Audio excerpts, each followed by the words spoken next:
চট্টগ্রামে সন্ত্রাসীদের স্থান হবে না, স্পষ্ট জানিয়ে দিলেন চট্টগ্রাম সিটি কর্পোরেশনের মেয়র ডাক্তার শাহাদাত হোসেন। বুধবার রাতে ইন্টারন্যাশনাল হুসনে কেরাত সংস্থার উদ্যোগে আয়োজিত শাপলা চত্বর গণহত্যা ও বৈষম্য বিরোধী ছাত্র আন্দোলনে শহীদদের আত্মার মাগফিরাত কামনায় দোয়া মাহফিলে প্রধান অতিথির বক্তব্যে তিনি এই কথা বলেন। হুসনে কেরাত সংস্থার চেয়ারম্যান মুফতি আনিসুর রহমান ও সাধারণ সম্পাদক হাফেজ নাসিরউদ্দিনের যৌথ সঞ্চালনায় এতে সভাপতিত্ব করেন আল্লামা হাফেজ তাজুল ইসলাম। বিশেষ অতিথি ছিলেন আলহাজ শাহজাহান চৌধুরী ও আল্লামা খলিল আহমেদ কুরাইশি।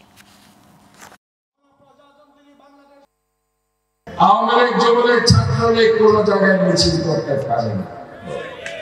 আজকে যেগুলো করছে ছটিকার রাতের অন্ধকারে 10-12টা পোনা নিয়ে কোন এক জায়গায় জড়িত হয়ে তারা মিছিলগুলো করছে। সাবধান থাকতে হবে। এদেরকে যেখানে পান সেখানে ধরে আইনের খাতায় তুলে দেবেন, নিজে আইন তুলে নেবেন।